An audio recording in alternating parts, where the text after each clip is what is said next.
swear word to many to many truckers.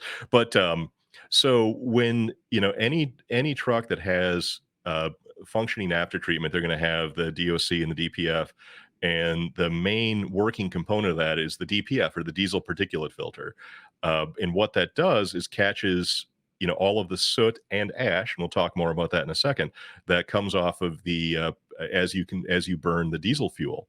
Now, in a perfect world, if diesel combusted 100% efficiently, there wouldn't be any soot remaining. But it's not 100% efficient all the time, and so sometimes you do have some soot that does pass down the exhaust pipe, and you want to keep that out of the air that we breathe because it's pretty noxious. That stuff goes into the DPF filter, and where it gets trapped, like any filter, like a vacuum cleaner filter or a coffee filter.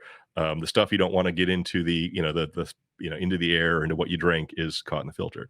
Now the soot will build up over time, and when you do a regen, what the truck will do, either passively or actively, and I'll talk more about that in a second, is will uh, will add a little unburned hydrocarbon, a little unburned diesel fuel into the exhaust stream.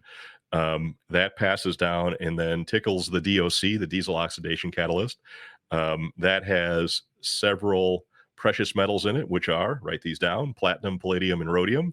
Of the three, the platinum is the cheap one, and the rhodium's the expensive one. I think 14,000 bucks an ounce for rhodium and 1,200 bucks an ounce for platinum.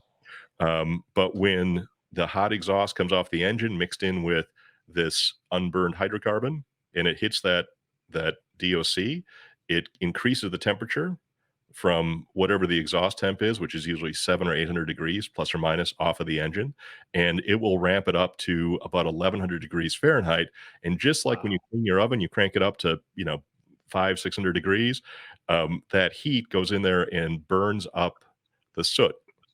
Um, the soot is really, for the most part, unburned diesel fuel, so it'll turn much of it into gas, and it passes down through the rest of the system and is cleaned by the SCR, and out it goes. If everything works properly, all that should come out of your tailpipe is water and nitrogen, and some carbon Wow. dioxide.